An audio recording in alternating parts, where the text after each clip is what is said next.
The show was not created by a medical professional. It was done by one man and his guests on the show talking about their struggles with mental illness. If you are having thoughts of suicide or in a state of distress, reaching out is the first step towards safety. Call the National Suicide Prevention Hotline at 1-800-273-8255 or text TALK to 741-741 to text with a trained crisis counselor from the crisis text line for free 24/7. If you know someone who may be at risk or struggling with depression or anxiety or any mental health issues, please follow everything in the description below to help those that are in need.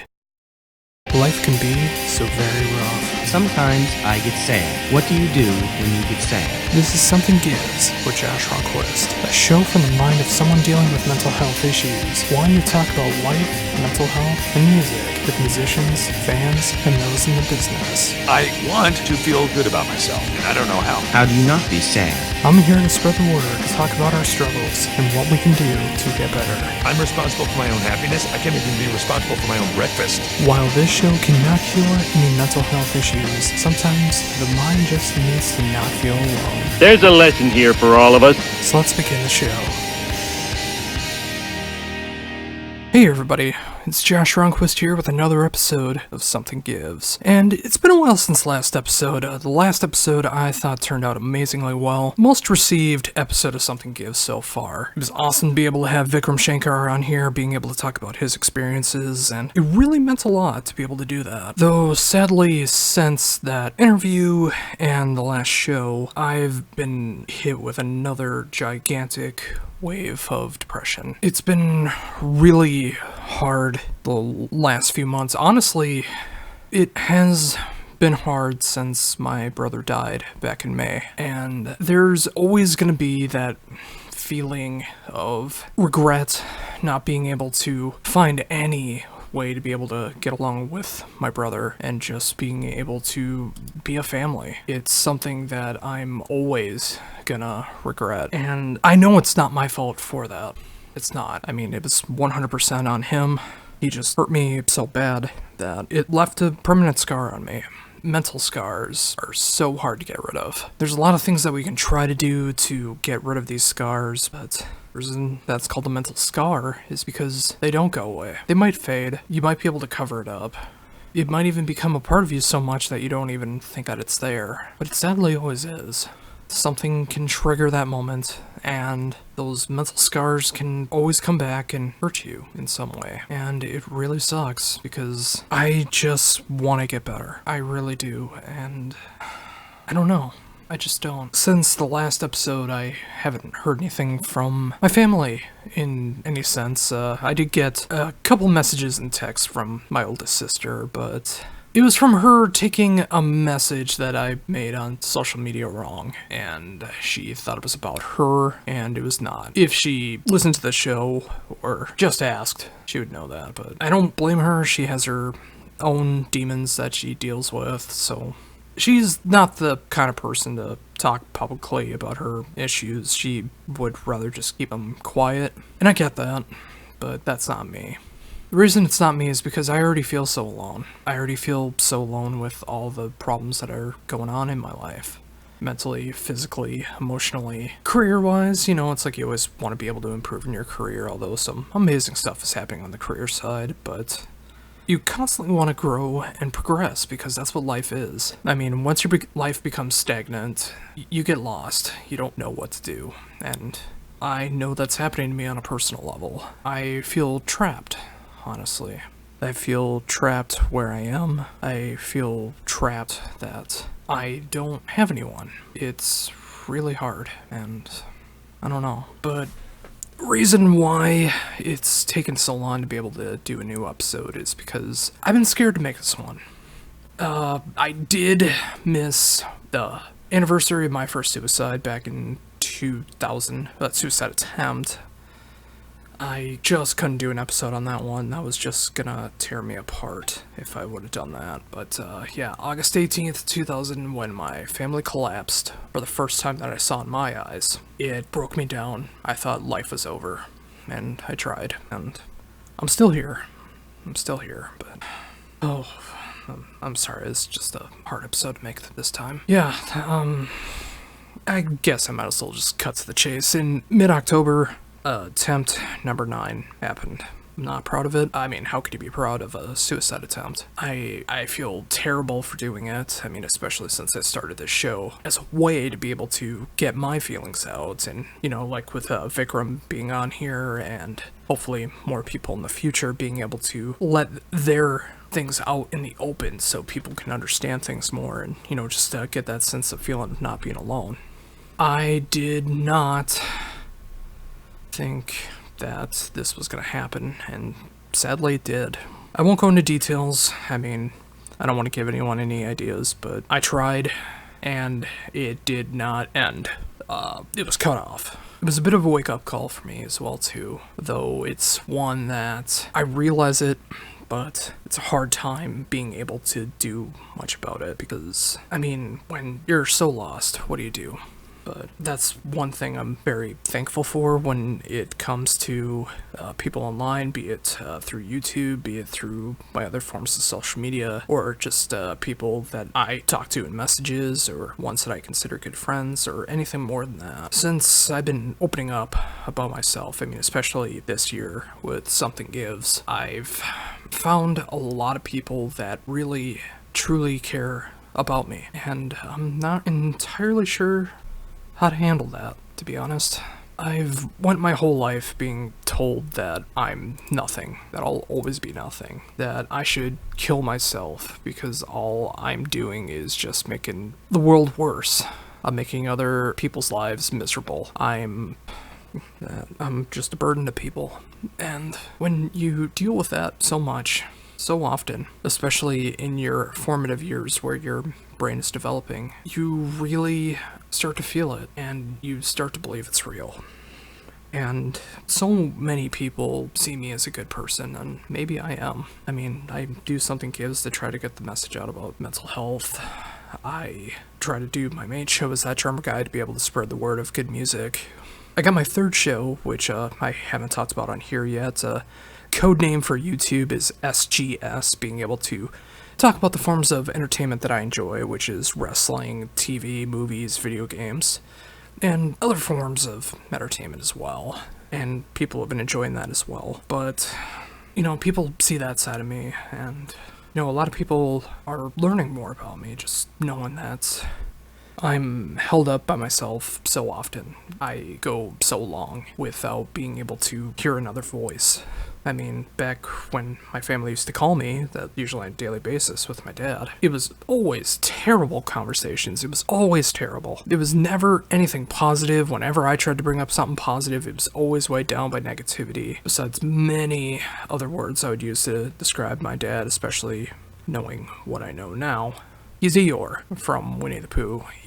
Does he suffer from depression and anxiety? He very well could. It would explain my messed up mind, as much as I wish I was adopted, but that's, might save that for another episode. But, just everything about him is negative. Only talks negative things. Only about people being hurt, only about people's financial issues, bringing up my issues, just never trying to find any positive things and always just going into negative. And part of me has really grown on that as well. I don't like that part about me. I never will, but it's a part that I want to be able to get away from. And I do that when I have conversations with people. Like, if someone wants to talk to me, of all people, I will treat them like they're the greatest thing on earth, because they are. I'm still not used to the fact that anyone wants anything to do with me in my life. And when I saw so many people message me, call me, make sure I was okay after my last attempt, it really pulled at my heartstrings a lot. So many people have been sharing their stories with me. So many people have been talking about how they are something that they want to be a part of to make sure that I'm okay. And again, I'm not used to that. I don't think I ever will, but there's been many people reaching out. Some brand new people, some people that I've known for a long time. Bands. Not going to go into detail now, but apparently I was partial inspiration for a new song from a well-known band with a song about depression. And I can't get over that. I can't even put it to words. When I do an interview with that band, I really want to go into detail about that. I will break down crying hearing that. But again, that's just unbelievable to me. And again, all these people reaching out to me, it was a wake-up call for me that there are so many people that do care. But the problem that is still there is that I can't find it in me to see what others see. I want to so badly. I want to see what everybody else sees. There's so many people out there that see good in me. They see how I've been mistreated so much in my life. They see that I'm an honest, caring person, and some people want that part of their lives. Some people actually want to go out and say, hey, I want you to be a part of my life. And I just don't get it because I'm so not used to that. But I've made an impact on people, and that's another reason to stay here. That's one thing that I really want to be able to put into my mind, and hopefully I will at some point, where I've reached a lot of people in different ways, musically, mental health wise, made them laugh, made them cry in a good way, so many things. And I want to be able to continue that. When I'm in a better state of mind, I realize that, and it does warm my soul knowing that I have been able to help people, and I want to continue that. Hopefully I will. But the reason I'm saying all that is I actually had a doctor's appointment back on Monday. It was a diabetic checkup as well, but I mean, that's not good right now, my diabetic things.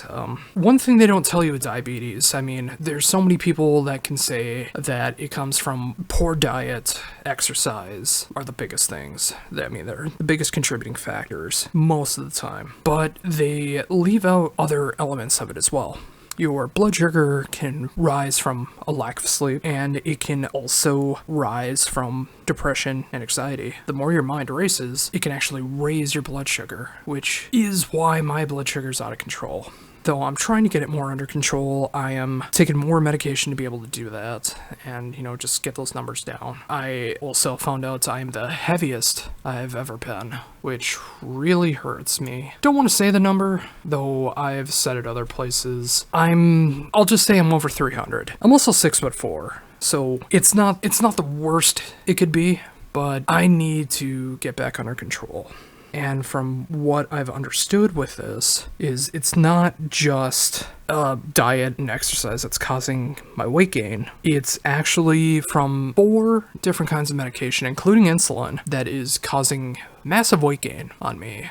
This year I've gained way too much weight, and I'm gonna be working on getting that off now that I realize that. Sometime during the holidays, I'm gonna be getting an exercise bike. And because of my toe, listen to the backstories to know about my toe, I am afraid to walk long distances. I'm afraid to stand for a very long time until my toe completely heals. But one thing that can come from that I can do for exercise is going on an exercise bike, because that requires no pressure on the toes. I just put it in the middle of my feet, just like a normal pedal, and pedal, daddy, pedal. And with my setup, I can listen to music here. Depending on the type of bike I get, I could actually play my PS4 and bike at the same time if I really wanted to. So those times could just fly by. And I want to get better.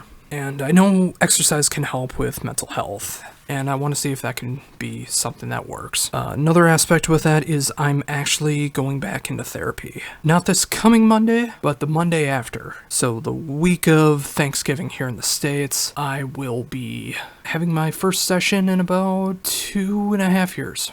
And it's a long time coming. The biggest reason why I stopped therapy was actually my insurance no longer covered it. They no longer covered my doctor, they no longer covered my therapist, and it was more than a hassle to be able to find a hospital that would even cover me under the new insurance that they threw on me from out of nowhere. So what did I do? I just stopped everything, and that really contributed to my depression as well, because I found a fantastic therapist that just got it. Just really got it, and she helped me out so very very much. And I'm really hoping with this new therapist that'll happen as well. If there's not that connection, apparently there's going to be resources to be able to get something more long-term, which is what I really want. Because I know I'm not going to solve this in a day or a month or a week or possibly even a year, but I want to be able to get back into a state like I was when I was a kid where I can just be happy. I've spent so much of my life miserable, and I don't want to be that way anymore. I'm hurting every day mentally. This wave of depression I've been on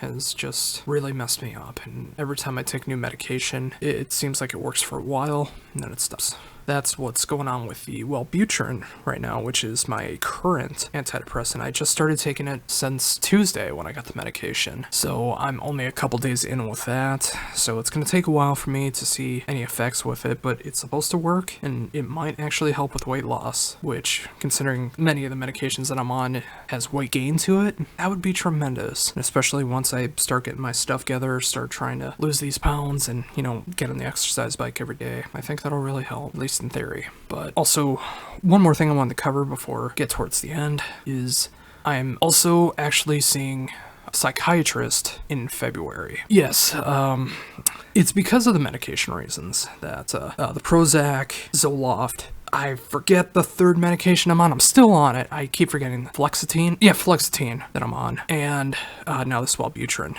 Those first three, they worked for a month or so, if that. Then I just started feeling numb. And then everything dropped off. And that's where I'm at right now. Like, I just feel so completely lost and alone and scared and fearful and all these other negative connotations. And, that's what led to my 9th attempt. Just came out of nowhere, too. It wasn't something that was planned out or anything. My mind just didn't want to be alone anymore. But in February, because that was the closest, at the end of February, no less, was the closest time I was able to find a time to be able to see the psychiatrist to go over possible medications and see what I can do. Now, that does sound scary, and to me it really is. It's scary because when you see a psychiatrist, things have gotten worse than you expect. It's got that feeling of, just like everything you see in entertainment or, people that don't understand, it's like, oh, he's crazy, he's wacko, he's gotta see a psychiatrist, his mind is messed up. There's so much worse that people say, but I'm not gonna say it here. But you know what I'm talking about. And yes, it is just for medications, at least right now, just in case this Wellbutrin doesn't work. I hope it does, and we'll just see what happens. But yeah, that's what's been going on since last episode of Something Gives. You can hear it in my voice that I just feel defeated, and I don't like that feeling. But I haven't given up yet. Since my last attempt, I haven't given up. I haven't thought about doing it again. And hopefully this new medication, with being able to do some exercise, all these things to try to better my life, hopefully it'll work. Now you're probably wondering, especially if you're not a fan of the band or just never heard of them, why do I have this titled Tonight's Music? Well, it's actually because Catatonia has been one of the only things that have been keeping me going lately. Like I've mentioned in previous episodes, and I find it to be very true as well. Although the opposite can be true as well, but again, different minds think differently. Dark music makes you feel less alone because other people are hurting, are struggling, are feeling this sense that you can relate to. And this year has been full of that for me. I've been appreciating so much more dark music. Be it some kind of love metal like Him, but mainly focusing on like mid-era Paradise Lost, later Woods of Ypres, both Triptychon albums, and Catatonia. I've always loved Catatonia, but this year has really given me a newfound appreciation for the band that I didn't realize I had in me.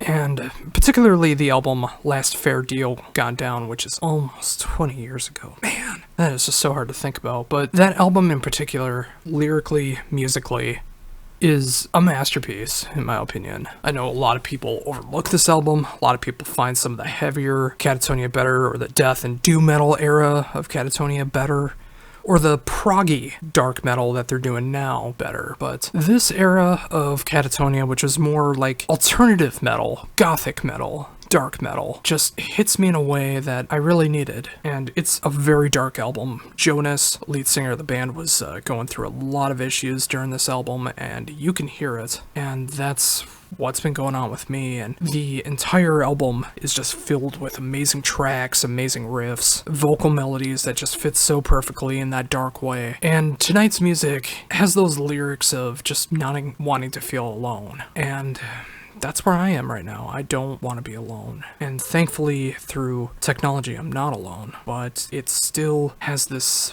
way of feeling alone because you're not physically with another person. But knowing that there's other people around the world that care about me is, again, I keep saying it, I'll never get used to it, but I love it. And particularly choosing tonight's music as the title of this episode is because with my depression as of late, I've been keeping very erratic hours. And it's weird because sometimes I'll have an interview at 7:30 in the morning, other ones I'll have at 8 at night, other times mid-afternoon, but I've been staying up at night lately, and it's kind of scary to an extent how much I am staying up till the sun comes up, but I feel less alone in a sense because I find a bit of peace as well. When I'm up during the day, I always, again, felt like I was a burden, especially to my family, and when I was alone at night, I didn't feel like I was hurting them because they were sleeping. And there's not peace about that. No one ever really thinks about it, but just the night is so calm for the most part when you are by yourself that, yeah, there's a lot of reflection that goes on and my anxiety goes to the roof and everything, and I've been playing a lot of games on PS4 to try to combat that, and it does work. It actually does work despite everything not going better.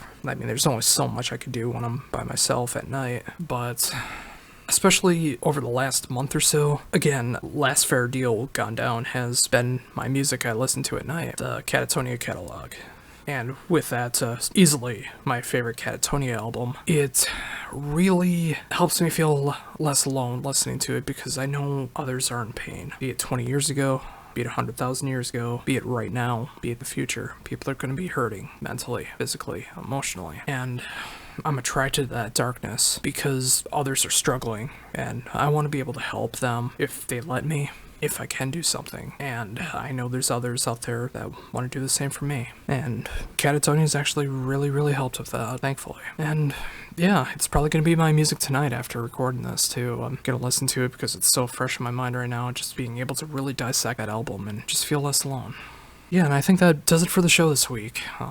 This episode, really. I wish this was weekly, but this has become a show I can only do when I do, because I do this when I'm hurting, or when I do have a guest on the show, and it's a great way to feel less alone. And if you're listening to this, I hope you feel that too. I mean, if you hear my pain and you can relate to it, I hope that makes you feel less alone, because that is the point of this show, to feel less alone, to end the stigma of not being able to talk about mental health, and just trying to find a way to get better. I'm on my way to try to be better, and I hope you are as well. Again, that does it for the show this time around. Thank you for sticking around. Make sure to check out the other episodes of Something Gives if you haven't checked it out yet. And until next time, this is Josh Runquist saying, see ya. This has been Something Gives with Josh Runquist. Tune in next time, where we continue the discussion of mental health, music, and life in general. Make sure to check out all your favorite social media sites to follow what I do as Josh Runquist and That Drummer Guy. And until next time, just remember, it's always worth it. Hang in there, stay positive. It's worth the fight. This show was not created by a medical professional. It was done by one man and his guests on the show talking about their struggles with mental illness. If you are having thoughts of suicide